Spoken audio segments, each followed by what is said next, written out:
आप लोगों को शायद ये चीज़ होगी कि नेटवर्क वहाँ पे मिलता है नहीं मिलता है, क्या चीज़ है। नेक्स्ट अभी केदारनाथ की जर्नी, अगर आपको ऐसा लग रहा है कि कुछ रिस्की है, 2013 की याद आपको अगर आ रही हो कि मंदिर में ऐसा ऐसा हुआ था। Hey guys, welcome back to another video. Video ही बोलेंगे, ब्लॉग नहीं बोलेंगे, बिकॉज ये बैठ के बना रहे हैं हम। बट आज की इस वीडियो के अंदर मैं आपको बताने वाला हूँ मेरी केदारनाथ की जर्नी कैसी रही। काफ़ी लोगों के मन में मिथ है केदारनाथ को लेके, काफ़ी सारी चर्चाएं मार्केट में चलती है, कभी कुछ न्यूज़ में बता दिया, कभी कुछ पेपर में बता दिया। तो इन सभी चीज़ों को क्या एक्चुअली रियलिटी है कि नहीं, और काफ़ी लोग जो डर रहे हैं मानसून में जाने के लिए भी डर रहे हैं। तो मेरी जर्नी कैसी रही, मैं जाके आया तो मुझे कैसा वहाँ पे फील हुआ, क्या क्या चीज़ें आपको ध्यान रखनी चाहिए। मैंने कुछ पॉइंट्स अपने फ़ोन में बनाए रखे, एक एक करके इस सारे पॉइंट्स को लेंगे। फर्स्ट ऑफ ऑल, ये पूरा रूम खाली है तो थोड़ा सा इको आएगा, इसको अवॉइड कर देना। एंड दूसरा, थोड़ा सा कहीं गला ख़राब हो जाए मेरा तो अवॉइड करना, बिकॉज मैं केदारनाथ से आया तो अभी तक उतनी रिकवरी आई नहीं है। उसके बारे में भी आगे बात करेंगे। और स्पेशली मानसून अभी आने वाला है तो मानसून में जा सकते हो कि नहीं जा सकते, कैसे प्लानिंग करनी चाहिए, उसके बारे में थोड़ी सी बात करेंगे। तो चलिए बात करते हैं ट्रांसपोर्टेशन की। ट्रांसपोर्टेशन केदारनाथ में किस तरीके का आप कर सकते हो।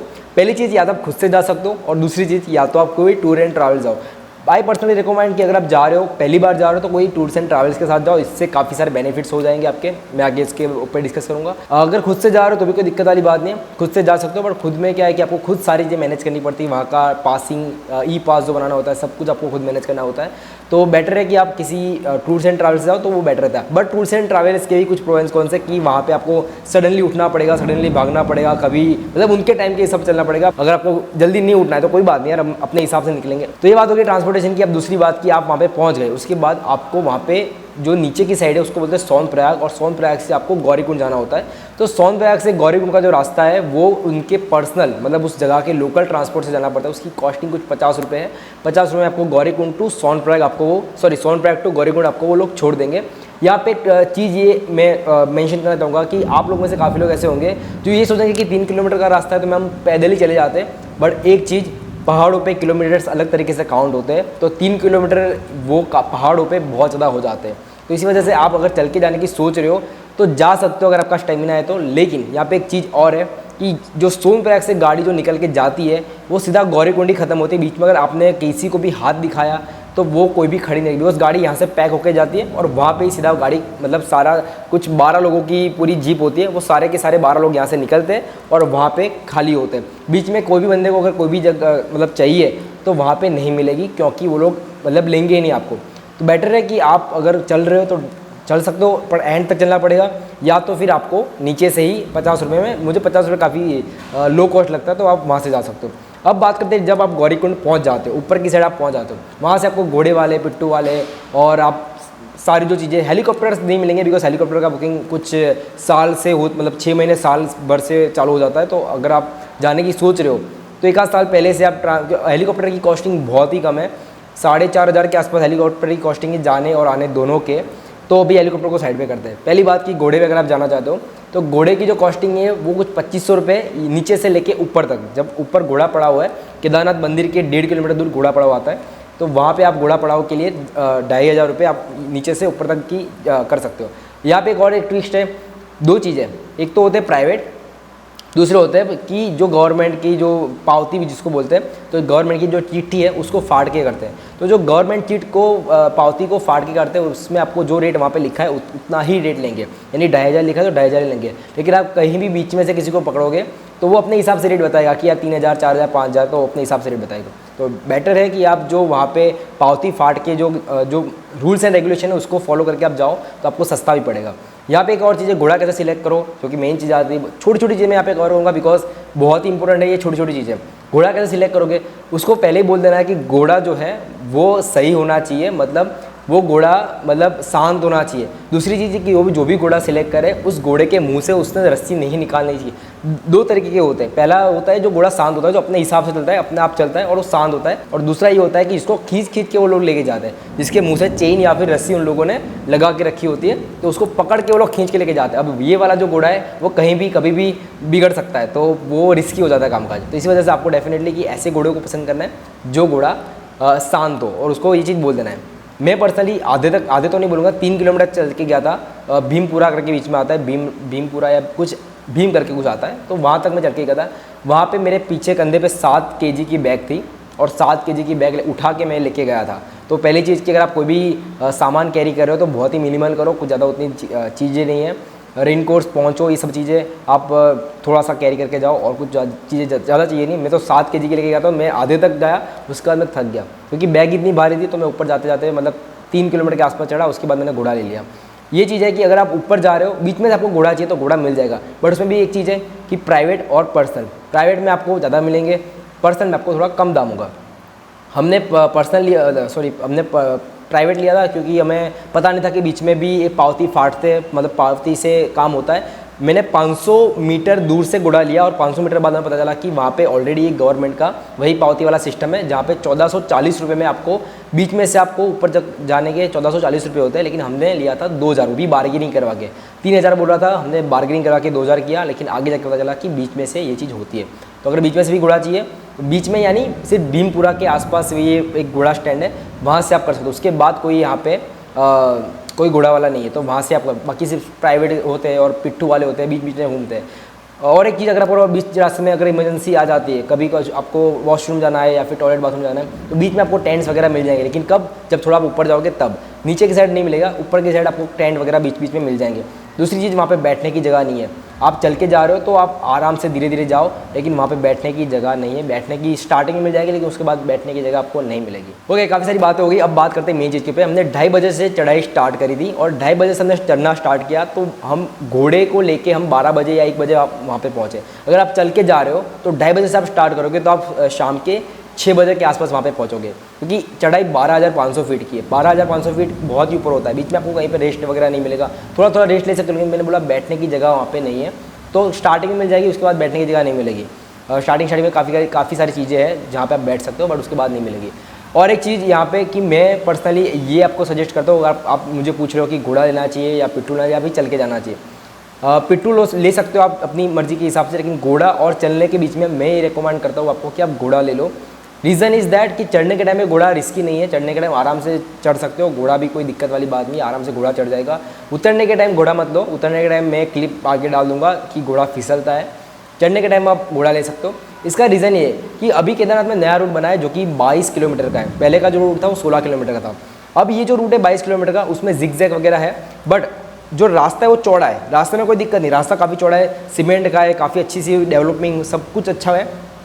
एक चीज़ जो यहाँ पे है वो, अगर आप जा रहे हो, चलते चलते जा रहे हो, पीछे की साइड पे घोड़े वाले आ रहे हैं, ये आप जब आप जाओगे तो आप इमेजिन नहीं कर सकते, पूरा रास्ता घोड़े वालों का ही है। सामने से घोड़े आ रहे हैं, पीछे से घोड़े आ रहे हैं। जैसे आप आगे जा रहे हो, पीछे से घोड़ा वाला आ रहा है, चलो चलो साइड दो साइड दो साइड दो, आप साइड पे हो जाते हो, थोड़ा आगे जाते हो वापस। आप ये तो नहीं बोलोगे कि यार तू अपना घोड़ा साइड पे लेके जा, ये तो आप नहीं बोल सकते। तो क्योंकि एक जानवर है तो आप उसको तो नहीं बोल सकते कि साइड पे लेके जा, वो आपको। तो इसीलिए आपको जब आप जा रहे हो ना, तो 22 किलोमीटर एक तो रूट है, बीच बीच में आपको खड़े रहना पड़ रहा है, बिकॉज कि घोड़ा वाला आगे जा रहा है, ठीक है। घोड़े वाले को पहले आपको साइड देनी होगी। तो 22 किलोमीटर रूट आपको 30 किलोमीटर तक का भी लग सकता है जब आप चढ़ते जा रहे हो। मैं इतना फ्रस्ट्रेट हो गया इन घोड़े वालों से कि मुझे लगा कि यार पूरा रास्ता उन्हीं का ही है, तो बेटर है कि मैं घोड़ा ले लूँ, कि एटलीस्ट मैं अच्छे से जा तो सकता हूँ आराम से बैठ के। तो वो चीज़ है। अब एक और चीज़ आप लोगों के दिमाग में आती होंगी कि घोड़े पे क्या बॉडी पेन होता है क्या। ये लोग आपको बताते हैं कि घोड़ा जब नीचे उतर रहा है तो आपको इस तरीके रहना है, और ऊपर जा रहे हो तो आपको इस तरीके रहना है। तो जो वो लोग बता रहे हैं उस हिसाब से आप करोगे तो डेफिनेटली कि आपको कोई पेन नहीं होगा। मुझे तो कुछ नहीं हुआ था, तो कुछ भी नहीं होगा, कोई इसमें इश्यू नहीं है। और एक चीज़ कि हाँ, मैंने इसलिए घोड़ा आपको लेना है अगर आप लेना चाहते हो, बिकॉज कि आप चलते जा रहे हो तो आप फ्रस्ट्रेट हो जाओगे घोड़े वालों से ही बार बार। और नीचे गंदा भी इतना है ना कि आप चढ़ते जाते आपके बीच में पैर वैर सब हो गए। तो एक ये चीज़ है।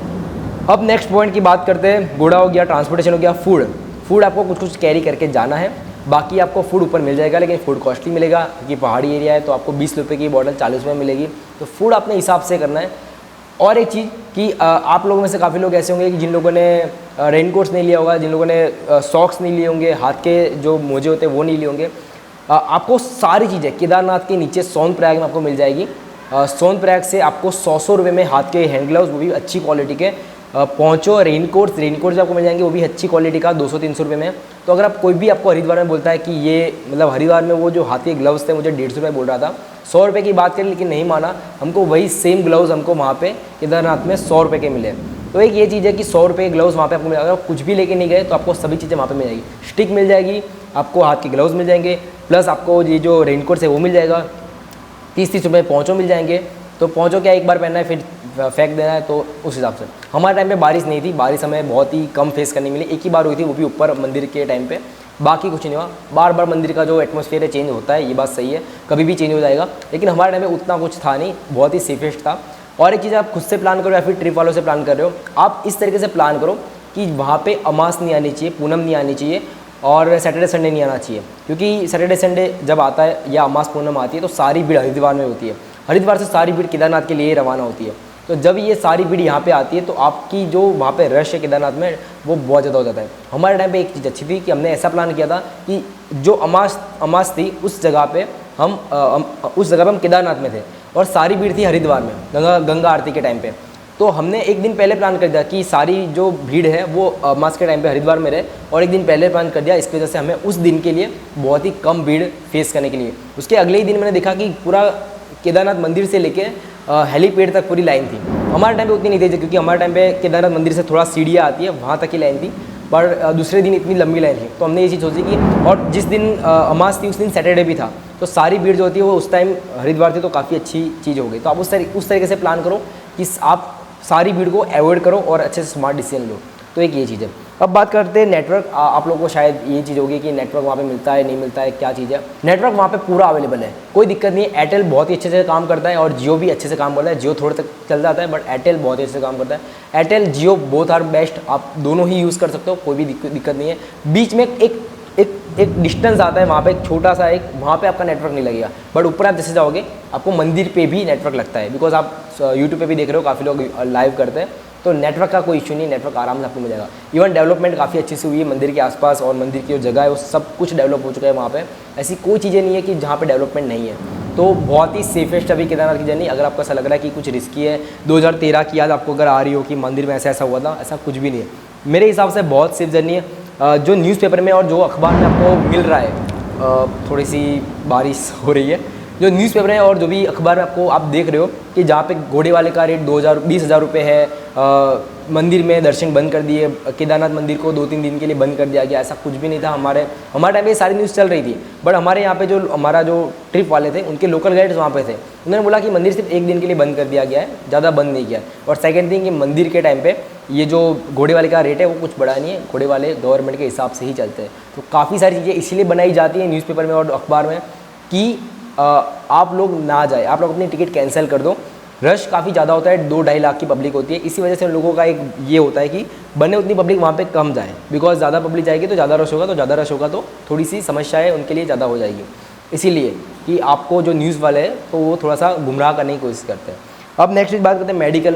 अगर आपको रास्ते में कोई भी मेडिकल इश्यूज़ होता है तो नीचे से ऊपर तक कोई मेडिकल कैंप वगैरह नहीं है, आपको खुद की मेडिसिन लेके जाना पड़ेगा।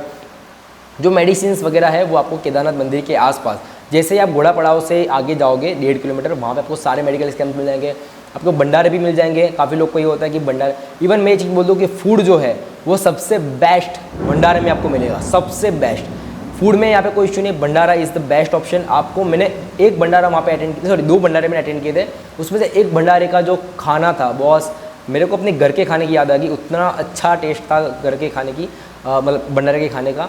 और दूसरा मैंने मंदिर के एग्जैक्ट बाजू में, मतलब मंदिर के ऐसे क्रॉस में थोड़ा सा आगे आप जाओगे तो वहाँ पे, और एक जो है आप चढ़ के जैसे घोड़ा पड़ाव से आगे जाओगे तो वहाँ पे 2 भंडारे मैंने यहाँ पे देखे थे, दोनों में मैंने अटेंड किए थे और काफ़ी अच्छा टेस्ट था। तो आपको वो चीज़ देखनी है, भंडारे का खाना बेस्ट है और आपको फ्री में मिलेगा। और उसमें हमने पेमेंट कर दिया था 50 रुपये 100 रुपये, आप जो भी चाहो आप पेमेंट कर सकते हो उस हिसाब से। मेडिकल की हम बात करते हैं, मेडिकल आपको केदारनाथ मंदिर के जैसे आप स्टार्ट होगे घोड़ा पड़ाव से, वहाँ से आपको स्टार्ट हो जाएगा।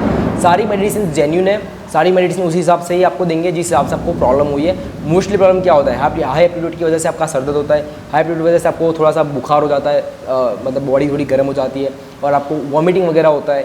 तो उसी हिसाब से आपको मेडिसिन देंगे और वो मेडिसिन जेन्यून है और आपको आपके बॉडी में इंस्टेंटली आपकी बॉडी में वो काम करेगी।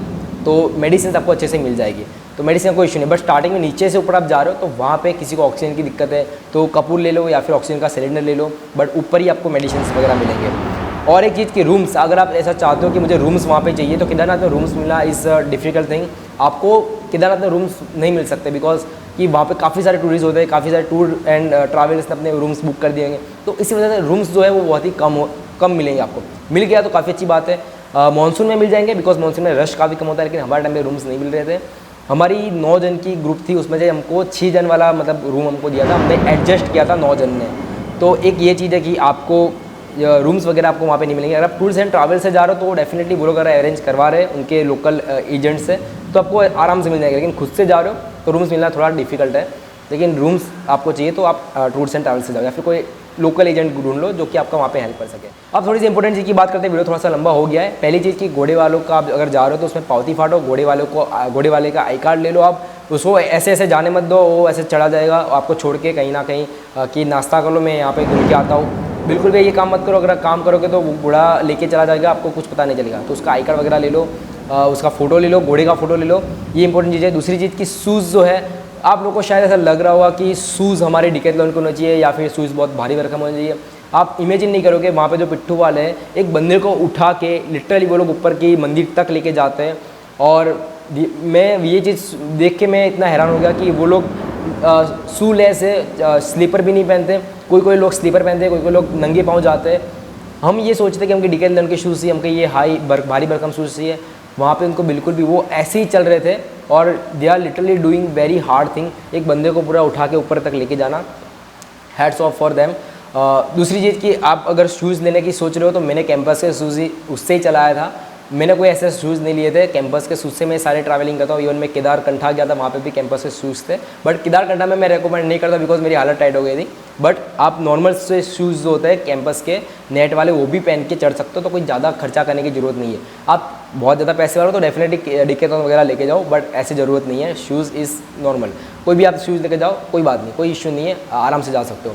दूसरी जगह अगर मानसून में जा रहे हो तो डेफिनेटली आपको शूज़ की ज़रूरत पड़ेगी बिकॉज वहाँ पे आपको थोड़ा सा वाटरप्रूफ चाहिए। तो वाटरप्रूफ शूज़ वहाँ पे आपको डेफिनेटली नीड, मैं ये वहाँ पे बोलूँगा कि आप वाटरप्रूफ लेके जाओ। या फिर नॉर्मल शूज़ है तो उसमें पन्नी लगा दो पैर के अंदर, तो ये भी आप कर सकते हो क्योंकि मानसून में वहाँ पे बारिश स्नोफॉल वगैरह होगा, इस वजह से आप पन्नी लगा लो तो भी कोई इशू नहीं है, आप वहाँ पे ये काम कर सकते हो। थर्ड थिंग बात करते हैं कोल्ड, वहाँ पे ठंडी कितनी है। यार मुझे पर्सनली बताओ तो कोई ठंडी लगी, मैं सिंगल एक लेयर थर्मोवेयर पहन के ऊपर चढ़ा था और ऊपर भी मुझे कोई भी ठंड नहीं लगी थी क्योंकि रश इतना था कि ठंड लगने का कोई चांस ही नहीं है। तो ठंड वहाँ पे कम है, बद्रीनाथ में काफ़ी ज़्यादा है ठंड, केदारनाथ में बहुत ही कम ठंड है। मैं समर की बात कर रहा हूँ। मानसून के टाइम पे ठंड ऑब्वियसली ज़्यादा होगी बिकॉज बारिश सब होगा तो, और पब्लिक भी कम होगी। तो मानसून के टाइम पे आप अगर जा रहे हो तो ठंड उस हिसाब से लेके जाओ बिकॉज ठंड वहाँ पे उस टाइम पे ज़्यादा होगी। मानसून की बात कर लेते हैं, अगर बात आई है तो मानसून में क्या जा सकते हैं कि नहीं जा सकते? डेफिनेटली जा सकते हो बिकॉज वहाँ पे उन लोगों ने काफ़ी अच्छी सी डेवलपमेंट करी है, रास्ते चौड़े हैं, मंदिर के पीछे सारी चीज़ें, पूरी बॉर्डर बना दी है। जो भी वहाँ पे सिचुएशन के हिसाब से कुदरत का करिश्मा होता है आपको वहाँ पे मानसून में देखने के लिए ज़्यादा मिलेगा। तो आप आराम से एंजॉय कर सकते हो वो सारी चीज़ को। वहाँ पे कोई रिस्क वाला कामकाज नहीं, वो सभी चीज़ों को उन लोगों ने मैनेज किया है, गवर्नमेंट ने काफ़ी अच्छी चीज़ें वहाँ पे करी हुई है, तो रिस्क वाला जो मामला है वो बहुत ही कम हो जाता है। और एक बहुत इंपॉर्टेंट चीज़ प्लीज़ ध्यान में रखना, आप कंटिन्यूसली पानी पीते रहो, थोड़े टाइम में एक घूंट पानी पीते रहो। अगर पानी नहीं पियोगे, आपको इच्छा नहीं होगी पानी पीने की लेकिन फिर भी पीना नहीं पियोगे तो डिहाइड्रेशन हो जाएगा, सर दर्द करने लगेगा और उसके बाद और ज़्यादा बीमारियाँ उसके बाद होने लगती है। तो इसलिए प्लीज़ पानी पीते रहना। पानी मेन कि आप कौन सा पियो, वहाँ पे झरने का पानी प्लीज़ मत पीना। वहाँ के झरने का पानी हम सबको अच्छा लगता है, हमको ऐसा लगता है बहुत प्योरिटी है, हम पी सकते हैं। और हमें बहुत चुन मची होती है कि यार बहुत फ्रेश वाटर हमारे यहाँ पे नहीं मिलता तो पी लेते हैं। पीने में कोई दिक्कत नहीं, थोड़ा बहुत पी लो, बहुत सही रहेगा, बट प्लीज़ बिस्लरी का पानी पीना। इसका रीज़न बता दो, झरने का पानी बहुत ही लो TDS वाला पानी होता है, बहुत ही प्योर रहता है। ये पानी आपकी बॉडी उस चीज़ को पहले से कंज्यूम नहीं कर रखी है, उसके लिए ये चीज़ नहीं है। बिस्लरी का पानी हम बार बार पीते हैं, हम रोज़ पीते हैं, हम रोज़ RO का पानी पीते हैं, तो ये बॉडी के हिसाब से हैबिचुअल है। ये पानी जैसे बॉडी के अंदर जाएगा आपकी बॉडी के अंदर कफ जो है वो पैदा होने लगेगा, बहुत ज़्यादा कफ हो जाएगा। मैंने पिया था इसलिए मैं कह रहा हूँ, मेरे पर्सनल एक्सपीरियंस से। मैं अकेला नहीं है, कितने भी लोग जहाँ जो भी वहाँ पे जाते हैं वो वहाँ का पानी पीते हैं, उसके बाद वो घर पे आके बीमार होते ही है और उसके बाद उन लोगों को मतलब मेडिकल ट्रीटमेंट करवानी पड़ती है। तो डॉक्टर को 1000 रुपये देने से अच्छा है कि आप प्लीज़ 1000 रुपये की पानी की बॉटल बिस्लरी की ले लो और वही पियो। इसका रीज़न वैस बना हुआ था, बहुत कफ हो जाता है और उसके बाद नाक मेरे दोनों के दोनों बंद हो गए थे। तो प्लीज़ आप जो भी पानी हो बिस्लरी का पिए। वहाँ के जरिए का मैंने थोड़ा बहुत पी लिया ठीक है, पर ज़्यादा वही पानी को कंज्यूम करना तो that is not a safe option. एक और चीज़, अगर आप वहाँ से नीचे उतरोगे केदारनाथ से, उसके बाद ये लास्ट चीज़ है, मैं और ज़्यादा पकाऊंगा नहीं, ये लास्ट चीज़ है। केदारनाथ से आप जब ये नीचे उतरोगे उसके बाद नीचे आने के बाद आपको, क्योंकि हम जब नीचे आएंगे उसके बाद एक बड़ी सी लाइन का आपको सामना करना पड़ सकता है जब भी आप समर के टाइम पे जाते हो, क्योंकि बहुत ज़्यादा रश होता है। तो नीचे हम उतर गए, उतरने के बाद गौरीकुंड पहुंच गए, उसके बाद 1.5 किलोमीटर लंबी लाइन हमने फेस करी, ऑलमोस्ट 45 मिनट लगता है उसको। तो आप ऑलरेडी चल के नीचे आए हो, थक गए हो, अब थकने के बाद ऑब्वियसली कि आप इतनी लंबी लाइन देखते हो, आपको खड़े रहना पड़ा लाइन के अंदर, तो कितना ज़्यादा आपका बॉडी ड्रेन होगा, कितनी एनर्जी ड्रेन होगी, आप फ्रस्ट्रेट हो जाओगे। तो इसका एक अल्टरनेटिव ऑप्शन है, या तो आप लाइन में खड़े रहो या तो आप बीच में घुस मार लो। काफ़ी लोग करते हैं, मैंने अपने आंखों से देखा था, काफ़ी लोग ऐसे खड़े रहते फिर घुस जाते उसके अंदर। और तीसरा ऑप्शन है कि हम लाइन में खड़े रहते हैं, तो उसके बाद हम आगे, क्योंकि वहाँ पे सारी चीज़ें पुलिस जो वहाँ की होती है, लोकल पुलिस, वो हैंडलिंग करती है। तो जो जीप जो नीचे सोनप्रयाग जाती है उसका भी हैंडलिंग पुलिस ही करती है। तो पूरी जीप की इतनी लंबी लाइन होती है, आपको क्या करना है, यहाँ से चलते चलते जाना है, जो लंबी लाइन में पीछे की साइड जो जीप होती है उसको पूछना है कि हमें नीचे सोनप्रयाग तक जाना है, तो क्या चल जाए, मतलब तू चलेगा कि नहीं चलेगा ऐसा। तो अगर वो बंदा एग्री करता है, इफ़ ही एग्री कि मैं लेके जाऊँगा, क्योंकि ये इलीगल है, वहाँ की जो पुलिस है वो 1 बाय 1 सबको बेचती है। लेकिन अगर आप बहुत पीछे जाओगे तो वो आपको डबल चार्ज करेगा, 100 रुपये लेगा 50 की जगह पे। लेकिन अगर आपके पास 12 बंदे हैं ऑलरेडी, 9 से 12 बंदे जो कि जीप में बैठते हैं, 12 बंदे ऑलरेडी आपके पास, और आप लाइन में खड़े रहना नहीं चाहते, ऑब्वियसली कौन खड़े रहना चाहेगा, इतनी लंबी लाइन, ऑलरेडी थक गए, तो पीछे जाके आप उसको बोल सकते हो कि हम 12 जन हैं, हम सब रेडी है। अगर वो बंदा चलने के लिए रेडी है नीचे की साइड, तो वो वहाँ से ही यूटर्न मार के नीचे की साइड चला जाता है। अगर यूटर्न नहीं मारता तो आगे से जा सकते हैं और पीछे से यूटर्न होके भी जा सकते हैं, 2 रास्ते हैं। तो अगर वो बंदा एग्री होता है तो आपका 100 रुपये में डबल पैसा होगा, 100 रुपये में आपका काम हो जाएगा, आप फटाफट पहुंच जाओगे, आपको लाइन में खड़े रहने की ज़रूरत नहीं पड़ेगी। तो ये एक शॉर्टकट है, पर उसमें दिक्कत ये है कि वो बंदा एग्री होना चाहिए, बिकॉज अगर वो बंदा ऐसे इलीगल काम करता है तो उनका लाइसेंस वहाँ से कैंसिल हो सकता है। इस वजह से काफ़ी लोग होंगे जो आपको मना करेंगे कि नहीं मैं गो विद द फ्लो जाना चाहूँगा, लेकिन कुछ ऐसे है बंदे वहाँ पे जो डबल चार्ज मिलने की वजह से वहाँ से यूटर्न होकर चले जाते हैं। तो ये भी आप कर सकते हो अगर आप चाहो तो ये एक शॉर्टकट तरीका है जिसमें आपको लाइन में खड़े रहना ना पड़े और आप सेफेस्ट नीचे पहुँच जाओ और जल्दी पहुँच जाओ। उम्मीद है आपको ये पूरी वीडियो में थोड़ी सी जानकारी मिलेगी। मैंने वीडियो तो बहुत ही छोटी छोटी बारीक चीज़ें कवर करने की ट्राई करी है, बट होपफुली आपको इसमें जानकारी मिली होगी। सारी चीज़ें मैंने कवर करी, कुछ बाकी रह गया हो तो डेफिनेटली कमेंट सेक्शन में बताना, मैं डेफिनेटली आंसर करूँगा। ऑडियो में आई नो थोड़ी सी दिक्कत है, ऑडियो आपको प्रॉपर नहीं मिल रही होगी, बट चला लेगा। Thank you so much for watching this video, stay tuned.